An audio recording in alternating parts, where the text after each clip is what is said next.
Je trouve magnifique que l'Église nous invite en ce premier jour de l'année à tourner notre regard vers Marie, Sainte Mère de Dieu, que nous fêtons aujourd'hui en cette solennité. En effet, à travers cette fête, c'est toute notre année qui se dessine. Parfois, nous ne savons pas comment vivre, quelle piste trouver pour vivre au mieux cette année, pour grandir humainement et spirituellement. Le chemin me semble tracé, limpide. La première chose, sachons nous laisser surprendre par Dieu. Marie s'est laissée surprendre. Tout était programmé. Son mariage avec Joseph. Tout semblait clair, précis. Et là, brutalement, surprise de Dieu, un ange apparaît et lui annonce l'incroyable. Dans nos vies, nous avons parfois tendance à tout programmer, y compris notre vie spirituelle. Eh bien non, cela ne marche pas comme ça. Laissons-nous surprendre par Dieu. Le pape, d'ailleurs, nous y invite sans cesse en nous demandant si nous savons observer dans nos vies les surprises de Dieu. Première piste. Deuxième piste. On ne peut pas vivre dans la peur. Nous sommes appelés à vivre dans la confiance, comme Marie, qui s'est laissée surprendre et qui a dit oui.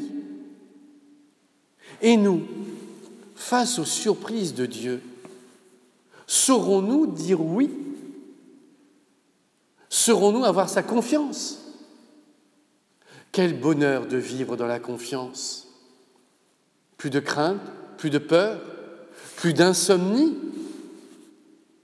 Le sommeil lui-même semble être habité dès lors. Deuxième piste. Troisième piste qui nous est donnée par l'Évangile d'aujourd'hui. On nous dit que Marie méditait tous ces événements dans son cœur.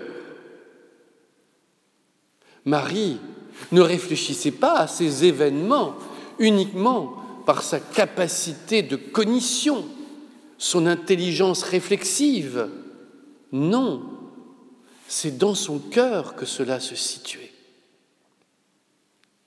Alors, sachons-nous aussi garder toutes ces surprises de Dieu, les méditer, être en contact avec la parole de Dieu régulièrement et la lire, l'entendre avec les yeux et les oreilles de notre cœur, et pas seulement dans ces explications exégétiques ou théologiques qui ont certainement leur valeur, mais qui parfois risquent, si elles ne sont pas habitées, de nous dessécher. Troisième piste. La quatrième piste est donnée aussi par Marie. Et j'anticipe déjà le premier miracle de Jésus, les noces de Cana. Elle fait remarquer à son fils que les invités n'ont plus de vin.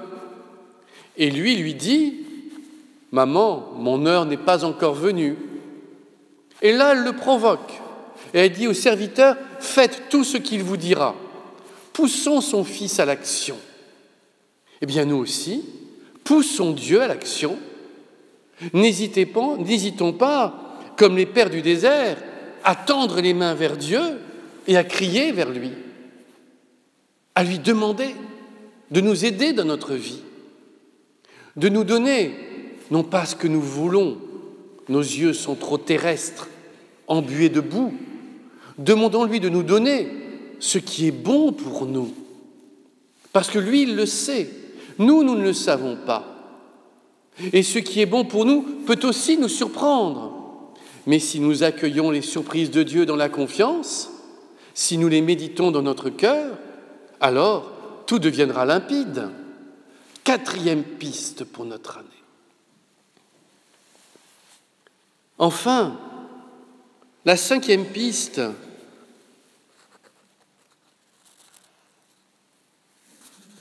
nous fait prendre conscience que les uns et les autres, dans nos vies, nous traversons des drames, nous traversons des difficultés.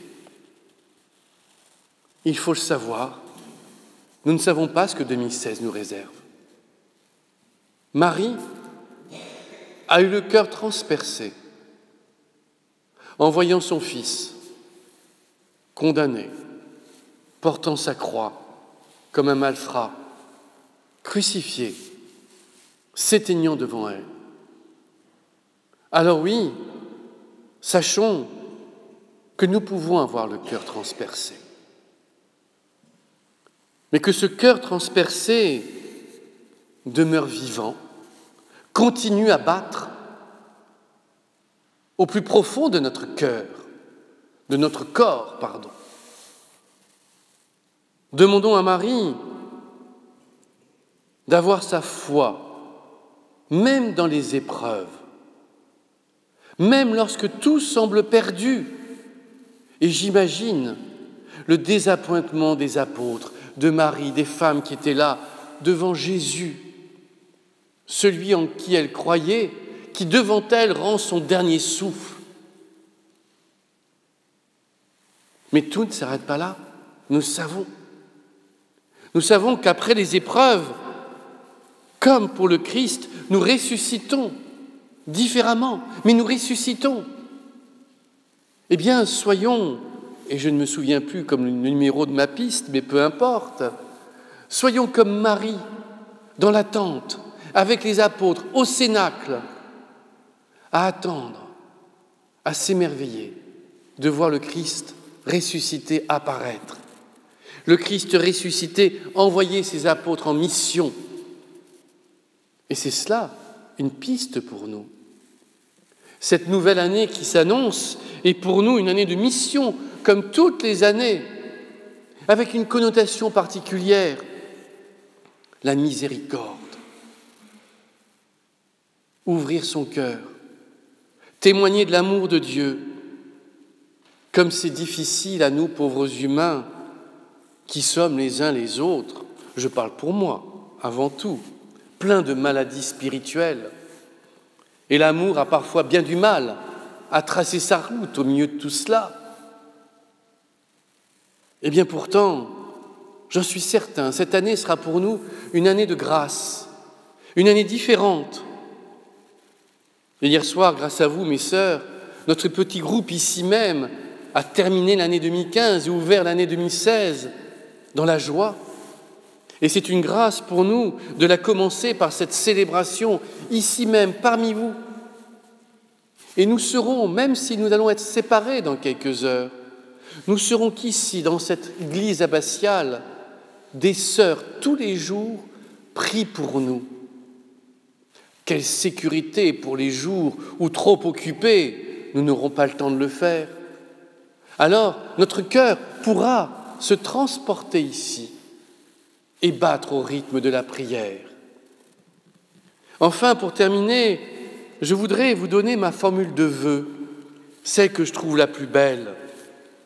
Je vous ai déjà dit que pour moi, la bonne santé, celle qui compte avant tout, c'est la bonne santé spirituelle. Le reste, nous verrons, nous ferons face. Mais la formule de vœu la plus belle qui nous soit donnée, c'est celle par laquelle s'ouvrent toutes nos messes, tous les jours. Parfois, nous n'y faisons même plus attention. Et pourtant, dans cette formule du commencement, dans cette prière de Paul, tout est dit pour notre année. Alors, mes sœurs, mes amis, que la grâce et la paix de Jésus notre Seigneur, l'amour de Dieu le Père et la communion de l'Esprit Saint soient toujours avec vous. Amen.